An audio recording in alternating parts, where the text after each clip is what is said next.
اس دنیا کے اندر ہم اور آپ زندگی گزار رہے ہیں، اس میں دو طرح کی سوچ کام کر رہی ہے۔ ایک ہے انسانی سوچ اور ایک ہے خدائی سوچ۔ دو طرح کی سوچ کام کرتی ہے، ایک ہے انسانی سوچ اور ایک ہے خدائی سوچ۔ تو انسان کی سوچ اگر خدائی سوچ کے مطابق اگر ہو جائے تو اس انسان سے بڑا کامیاب کوئی نہیں ہو سکتا ہے۔ لیکن انسان کی سوچ الگ ہے اور خدا کی سوچ الگ ہے، اور یہ دونوں سوچ میں ٹکراؤ اگر ہو جائے تو وہ انسان لاکھ محنت اور جتن کر لے، وہ کامیاب انسان اللہ کی نگاہ میں نہیں ہوگا۔ اس لیے انسانی سوچ الگ ہے اور خدائی سوچ الگ ہے۔ انسانی سوچ یہ ہے، انسان چاہتا ہے، اس کی سوچ یہ ہے، اس کا پلان یہ ہے کہ ہم رات اور دن محنت کریں گے، ہم یہ کلاکاری کریں گے، ہم یہ ہنر دکھلائیں گے، ہم یہ دھر پھندی کریں گے، ہم یہ ہیرا پھیری کریں گے تو ہم اس کمال تک پہنچ جائیں گے۔ یہ انسانی سوچ ہے نا۔ ہمارے بچے ایسے ہوں گے تو یہ ہو جائے گا، ہمارا کاروبار ایسے ہوگا تو یہ ہو جائے گا، ہم اتنا دھن جمع کر لیں گے، اتنی جائیداد جمع کر لیں گے، اتنی دنیا جمع کر لیں گے۔ یہ انسانی سوچ ہے نا۔ یہ سوچ بہت اچھی ہے، لیکن یہ ہماری سوچ ہے۔ اگر خدا کی سوچ اگر یہی اگر ہے تب تو بہت اچھی بات ہے، لیکن خدا کی سوچ اگر یہ نہیں ہو تو ہم کیا کریں گے؟ بولیے، ہم کو کیا کرنا چاہیے؟ ہماری سوچ تو یہ ہے اور اس کو ہم بہت اچھا سمجھتے ہیں، اور اسی سوچ کے مطابق ہماری محنت چل رہی ہے اور ہماری زندگی بسر ہو رہی ہے۔ یہ انسانی سوچ ہے۔ اگر خدائی سوچ اگر اس کے خلاف اگر ہو تو ہماری سوچ کیسی ہونی چاہیے؟ بولیے، خدا والی سوچ ہونی چاہیے یا اپنی عقل والی سوچ ہونی چاہیے؟ کیسی ہونی چاہیے؟ خدا والی سوچ ہونی چاہیے۔ خدائی سوچ یہ ہے، الکیس من دانا نفسہ وعمل لما بعد الموت۔ اللہ کے یہاں ایک ہے انسان کی نگاہ میں، سماج کی نگاہ میں، اس آبادی میں بڑا ہوشیار، بڑا چالاک، بڑا قابل، اور ایک ہے اللہ کے یہاں بڑا قابل بننا۔ دونوں میں زمین آسمان کا فرق ہے کہ نہیں ہے؟ یہ جتنی جتن ہو رہے ہیں یہ اس اعتبار سے کہ انسان یہاں اتنا چالاک ہو جائے، اتنا قابل ہو جائے، اتنا ہوشیار ہو جائے، لیکن اللہ تعالیٰ فرماتے ہیں لوگو تمہارا یہ معیار ہے سوچنے کا، اور ہمارا معیار یہ ہے کہ الکیس وہ بڑا سمجھدار ہے، وہ بڑا عقل مند ہے، وہ بڑا ہوشیار ہے، وہ بڑا دیندار ہے، وہ بڑا ذی شعور ہے۔ اللہ نے اس کو فطرت کے اندر عقل دے دیا ہے۔ الکیس من دان نفسہ، جو روزانہ اپنے آپ کا محاسبہ کرتا ہے، آج میں نے نیکی کتنی کی ہے، آج میں نے گناہ کتنا کیا ہے، آج میں نے جھوٹ کتنا بولا، آج میں نے سچ کتنا بولا، آج میں نے کسی کو فائدہ کتنا پہنچایا، کسی کو نقصان کتنا پہنچایا، آج ہم نے کس کا آڑ چھاٹا، کس کا گھاس کاٹا، کس کے فصل کو نقصان پہنچایا، کس کے گاچھ کو کاٹ لیا، کس کے گاچھ کو پانگ لیا۔ یہ الکیس من دان نفسہ، وہ اصل عقل مند ہے، وہ اصل ہوش مند ہے، وہ اصل سمجھدار ہے۔ اللہ کے یہاں جنت میں، میدان حشر میں، قیامت کے دن وہ بڑا ہوشیار نکلے گا۔ من دان نفسہ، جو روزانہ اپنے کا آپ کا حساب کرتا ہے۔ آج میری نیکی زیادہ ہوئی یا میرا گناہ زیادہ ہو گیا، آج میرا اخلاق زیادہ اچھا ہوا یا میری بد اخلاقی زیادہ اچھی ہو گئی، آج زبان ہماری نیکی زیادہ کمائی یا کسی کو گالی دے دیا، آج ہماری زبان نے اچھی تسبیح پڑھ کے، قرآن پڑھ کر کے ہمارے لیے فائدہ کمایا یا کسی کی غیبت کر کے، کسی کی چغلخوری کر کے، کسی کی شکوہ شکایت کر کے ہمارے لیے نقصان پہنچایا۔ یہ حساب جو کر کے سوتا ہے الکیس، اللہ کی نگاہ میں وہ بڑا سمجھدار ہوگا۔ ہمارا آپ یہاں کی سمجھداری کو فلاں بابو ماشاءاللہ یہ بھی کر لیے، وہ بھی کر لیے، یہ بھی حاصل کر لیے، وہ بھی حاصل کر لیے، ایسا کر لیے، لیکن میرے بھائی کتنے دن کے لیے جو اصل زندگی ہے اس کے لیے جس نے نہیں سوچا، اس سے بڑا نادان اللہ کی نگاہ میں کوئی ہے ہی نہیں۔ القیس، حضور پاک صلی اللہ علیہ وسلم کے زمانے میں اللہ کے رسول صلی اللہ علیہ وسلم عصر کی نماز پڑھ کر کے بیٹھے ہوئے ہیں،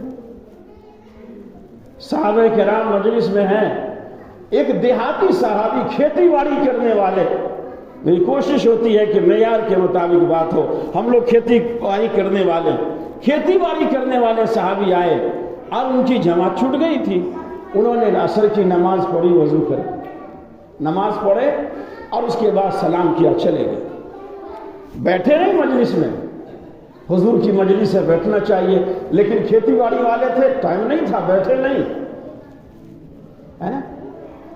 ہم ہوتے تو کہتے دیکھیے آئے اور چلے گئے، وہ چلے گئے۔ اللہ کے رسول صلی اللہ علیہ وسلم نے فرمایا لوگوں ایک چیز میں تم کو دکھلاؤں، کہا دکھلائیے، کہا اس دھرتی پر اگر تم جنتی انسان کو دیکھنا چاہتے ہو تو اس دیہاتی کو دیکھ لو۔ صحابہ کو بڑی حیرت ہوئی، اللہ کے رسول صلی اللہ علیہ وسلم ہم دن رات آپ کے پاس پڑے رہتے ہیں، ہماری تسبیح، ہماری تلاوت، ہماری عبادت، ہمارا تہجد، ہماری نفلیں اتنی ہوتی ہے، آپ نے اتنا واضح طریقے سے مجھے جنتی نہیں بتایا، آخر یہ معمولی درجے کا انسان ہے اور آپ نے اس کو جنتی قرار دے دیا۔ تو ایک صحابی وہ جو چلنے لگے تو ایک صحابی ان کے پیچھے ہو لیے، پیچھے گئے، ان کا گھر جب آیا تو وہ اندر داخل ہو گئے، انہوں نے کہا السلام علیکم، کہا کیا بات ہو؟ کہا کہ میں آپ کا مہمان ہونا چاہتا ہوں، میں آپ کا مہمان بننا چاہتا ہوں، مجھے مہمان بنا لیجئے گا۔ تو میرے بھائی وہ تو ایسے آدمی تھے کہ مہمان نوازی کو بھی بہت بڑی عبادت سمجھتے تھے۔ ہم تو مہمان سے دامن بچا لیا، جماعت والے سے دامن بچا لیا، کسی کے پلانے سے ایک کپ چائے بچا لیا، یہ ہوشیاری ہے، سمجھداری ہے، ماشاءاللہ۔ آپ تو اتنے ہوشیار ہیں کہ اپنی چائے تک کسی کو نہیں پینے دیتے، آپ سے بڑا ہوشیار کون ہوگا؟ پیارے یہ ہوشیاری نہیں ہے، ہوشیاری جو ہے وہ میں بتا رہا ہوں جسے اللہ تعالیٰ نے اپنے حبیب صلی اللہ علیہ وسلم کے ذریعے سے بتایا کہ آپ کی امت کا ہوشیار کون ہوگا، عقل مند کون ہوگا، چالاک کون ہوگا، قابل کون ہوگا، اس قابل کو آپ پہچانیے قیامت تک کے لیے۔ یہ معیار ہمارا ہے، یہ خدائی سوچ نہیں ہے کہ فلاں آدمی بہت چالاک ہے، یہ انسانی سوچ ہے، خدائی سوچ تو کچھ اور ہے۔ پوچھے، کہا میں آپ کا مہمان، ہنس پڑے، ہنسی آ گئی، کہا سبحان اللہ، اس لیے کہ انہوں نے اللہ کے رسول صلی اللہ علیہ وسلم سے سنا تھا کہ لاقِ اخاکا بے وجہ طلق، اپنے بھائیوں سے مسکرا کر کے ملنا یہ بھی مقبول صدقے کا ثواب ہے، مقبول صدقے کا، سمجھا؟ یہ بھی اخلاق میں داخل ہے۔ کہا رہے نصیب میرا مہمان بننا چاہتے ہیں؟ کہا بالکل، کہا لبیک، آ جائیے، اپنے گھر لے گئے۔ اپنے گھر جو لے کے گئے تو ان کا مقصد تو یہ تھا کہ ان کا وہ عمل دیکھوں جس کی بنیاد پر جناب محمد رسول اللہ صلی اللہ علیہ وسلم نے اسی دنیا میں ان کو جنتی قرار دیا ہے، ان کے اس عمل کو دیکھ کر کے میں اپنی زندگی میں اس عمل کو لاؤں۔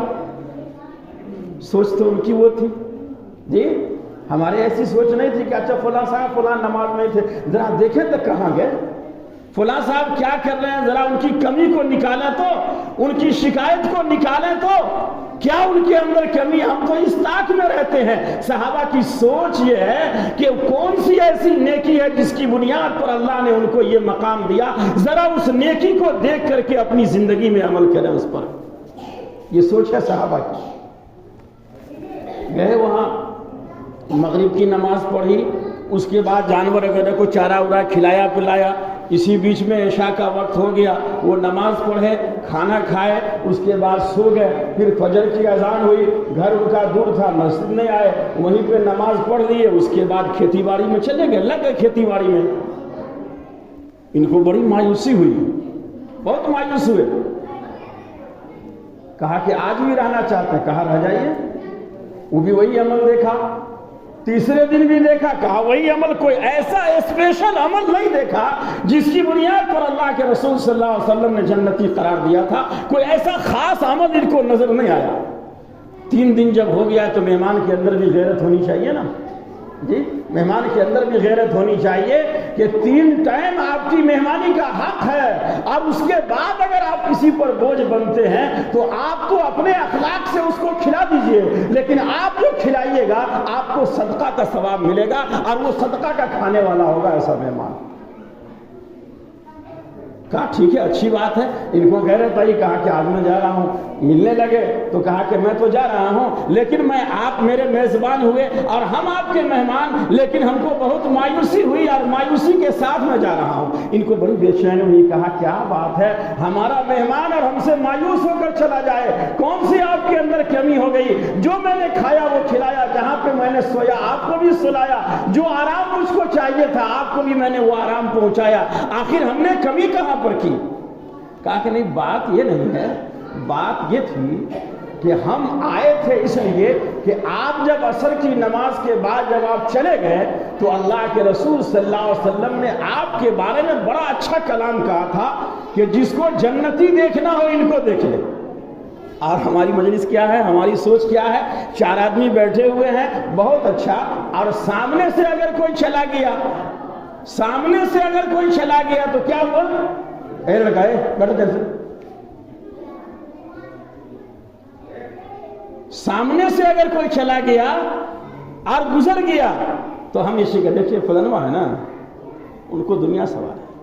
اللہ کے رسول صلی اللہ علیہ وسلم نے فرمایا محمد کی مجلس میں وہ شخص نہیں بیٹھا، اس سے بڑی کوئی مجلس نہیں ہو سکتی ہے۔ محمد صلی اللہ علیہ وسلم نے کہا یہ جنتی ہے، جنتی جا رہا ہے، دیکھ لو۔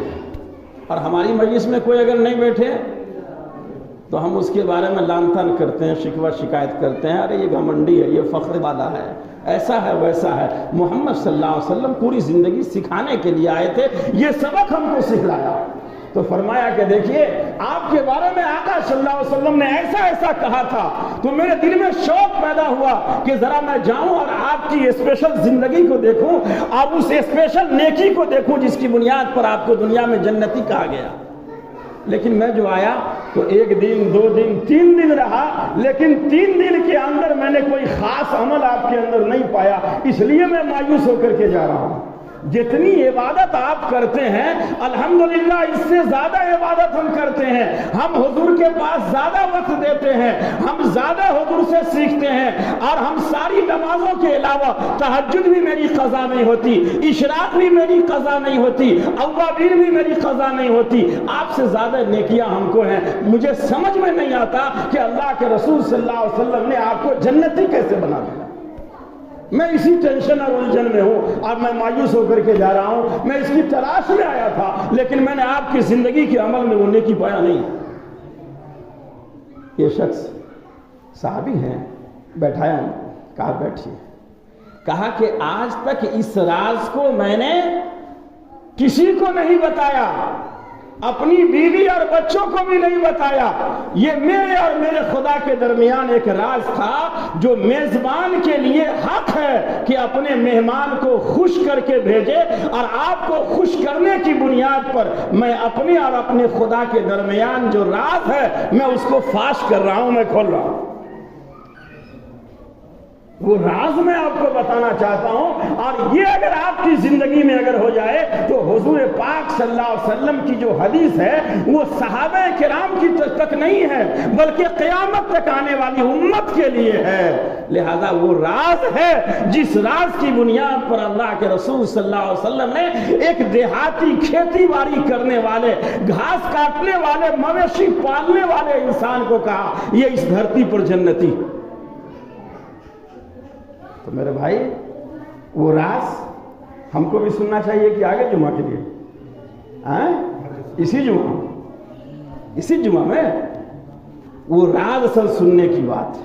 فرمایا دیکھو جب سے میں ایمان لایا ہوں اس وقت سے لے کر کے میرا ایک اسپیشل عمل ہے، مجھے تہجد نصیب نہیں ہوتی، میں اشراق کا پابند نہیں ہوں، میں اوابین کا پابند نہیں ہوں، میں پڑھا لکھا نہیں ہوں کہ میں تلاوت کر سکوں، اور میرے پاس کھیتی باڑی کی وجہ سے اتنا ٹائم نہیں ہے کہ کسی تلاوت کرنے والے کی تلاوت کو سن بھی سکوں، لیکن میرا ایک عمل ہے اور وہ اتنا آسان عمل ہے، اتنا آسان عمل ہے، جو جنت کی گارنٹی دینے والا عمل، اتنا آسان عمل ہے کہ ابھی ہم بیٹھے بیٹھے چاہیں تو وہ عمل ہمارا شروع ہو جائے گا۔ الگ سے اس کے لیے نیت کرنے کی ضرورت نہیں ہے۔ جو انسان جس وقت سنے، اگر وہ بے وضو ہے تو باوضو ہونے کی بھی ضرورت نہیں ہے، اگر وہ مکمل کپڑا نہیں پہنے ہوا ہے تو نماز پڑھنے کے لیے تو کپڑا چاہیے، اتنا کپڑا کی بھی ضرورت نہیں ہے، اگر سر پہ ٹوپی نہیں ہے تو ٹوپی کی ضرورت نہیں ہے، لیکن وہ عمل ہے جنت میں لے جانے والا۔ کریں گے ہم لوگ انشاءاللہ۔ فرمایا دیکھو میرے پیارے، میں کرتا یہ ہوں کہ میں جب اپنے بستر پہ جاتا ہوں تو میں اس وقت تک کروٹ نہیں گراتا ہوں اپنے بستر پر جب تک میں اس دل کو جس میں خدا اور رسول کی محبت کو سجانا ہے، اس دل کو جب تک میں گندے خیالات سے، کینہ سے، کپٹ سے، بغض سے، حسد سے، ایک دوسرے کی برائی سے، ایک دوسرے کے نقصان سے، ایک دوسرے کے نیچے دکھلانے سے، یہ اخلاقی تمام بیماریوں سے جب تک اس دل کو پاک نہیں کر لیتا ہوں توبہ کے ذریعے، اس وقت تک بستر پہ کروٹ نہیں گراتا۔ آسان عمل ہے کہ نہیں؟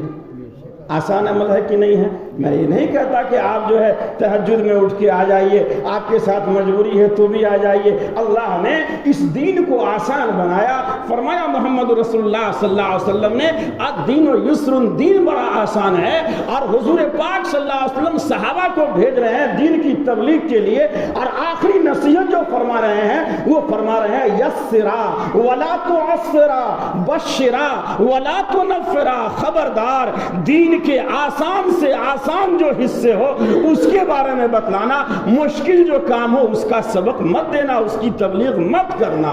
بشرا ولا تنفرا، اور اللہ نے جس نیکی پر انعام کی خوشخبری دی ہے ایسی ایسی نیکیاں ان کو بتانا تاکہ ان کی ہمت افزائی اور حوصلہ افزائی ہو سکے۔ فرمایا دین کو اللہ نے اتنا آسان بنایا کہ جب میں بستر پہ جاتا ہوں تو ان تمام گندگیوں سے جب تک اس دل کو پاک نہیں کر لیتا ہوں اپنے بستر پہ کروٹ نہیں گراتا، اور صبح کو جب اٹھتا ہوں تو پورے دن کے لیے جب تک یہ ارادہ نہیں کر لیتا ہوں کہ آج سورج ڈوبنے تک انشاءاللہ نہ کسی کو اپنی زبان سے، اپنی سوچ سے، اپنی ذات سے، اپنی طاقت سے انشاءاللہ جب تک سوئیں گے نہیں کسی کو تکلیف نہیں پہنچائیں گے، اس زبان سے کسی کی شکایت نہیں کریں گے، اس دماغ سے کسی کو نقصان پہنچانے کی نہیں سوچیں گے، اس وقت تک میں بستر سے کروٹ کو الگ نہیں کرتا ہوں۔ میرے پیارے، اللہ کے رسول صلی اللہ علیہ وسلم نے کتنا آسان نسخہ بتایا۔ اگر اس عمل کے لیے اگر آج سے ہم نے وعدہ کر لیا کہ اے اللہ میں نہیں جانتا، میں نے تیرے حبیب صلی اللہ علیہ وسلم کی حدیث کو سنا تھا اور اس پر میں نے عمل کرنا شروع کر دیا تھا، اگر تیرے حبیب صلی اللہ علیہ وسلم کا یہ عمل اگر سچا ہے اور یہ حدیث اگر سچی ہے تو میرے عمل کو تو قبول کر لے۔ امام بخاری رحمۃ اللہ علیہ کے استاد حضرت یحییٰ ابن اقسم رحمۃ اللہ علیہ جب ان کا انتقال ہوا تو فرشتے آئے اور انہوں نے کہا، سوال جواب شروع کیا۔ ایک بار میں خاموش رہے، دوبارہ بولے، خاموش رہے، تیسری بار میں فرشتوں نے ڈانٹ کر کے بولا کہ اے بڈھے سنتا نہیں ہے، میں تمہیں سے کہہ رہا ہوں۔ پھر یہ سوچنے لگے، کہا کیا سوچتے ہو؟ کہا کہ میں سوچ یہ رہا ہوں کہ جناب محمد رسول اللہ صلی اللہ علیہ وسلم کی حدیث کو میں نے اپنے شاگرد محمد بن اسماعیل البخاری کو پڑھایا تھا، اور اس میں نے پڑھایا تھا کہ اللہ تبارک تعالیٰ کو سفید داڑھی والے بندے کو عذاب دینے سے حیا آتی ہے۔ میں اس حدیث پہ سوچ رہا ہوں کہ آقا صلی اللہ علیہ وسلم کی حدیث صحیح ہے یا اے فرشتے تم جو مجھے ڈانٹ رہے ہو یہ تمہارا ڈانٹنا صحیح ہے، دونوں میں صحیح کون ہے؟ اللہ کی طرف سے اشارہ ہوا، فرشتے فوراً شرمندہ ہوئے اور کہا جناب محمد رسول اللہ صلی اللہ علیہ وسلم کی حدیث ایسی ہوتی ہے کہ چاند اور سورج کے نظام میں فرق ہو سکتا ہے، محمد رسول اللہ صلی اللہ علیہ وسلم کی بتائی ہوئی بات میں فرق نہیں ہو سکتا، اس لیے فرشتے خوشخبری سنا کر کے وہاں سے واپس چلے جاتے ہیں۔ تو میرے بھائی اللہ کے رسول صلی اللہ علیہ وسلم نے یہ عملی نسخہ دیا. اگر ایک دوسرے کے ہمدرد ہم بن گئے, ایک دوسرے کے لیے اپنی زبان کو بچائے, دماغ کو بچائے, ہماری ذات سے کسی کو نہ نقصان پہنچے, ہماری زبان سے ہم کسی کے گوشت کو نہیں نوچیں گے. جو غیبت ہے, کینہ ہے, گندگی ہے, یہ بیماریاں جس دل میں رہتی ہے, یاد رکھو اللہ کی محبت اس دل میں نہیں آ سکتی. اور اللہ کی محبت کا یہ مطلب نہیں ہے کہ نماز تو ہم پڑھی رہے, نہیں, وہ محبت والی نصیب نہیں ہوگی نماز. جو نماز اللہ تعالیٰ چاہتا ہے, نماز ایسی نصیب ہوگی کہ ظالم تیری نماز کا انداز ہائے ہائے احسان کر دیا جیسے پروردگار پر, یہ والی نماز ہوگی. اور اللہ کی محبت جب نصیب ہوگی تو ایسی نماز ہوگی کہ نماز سے فارغ نہیں ہوں گے کہ اللہ تعالیٰ اس عبادت کو قبول فرما لیں گے.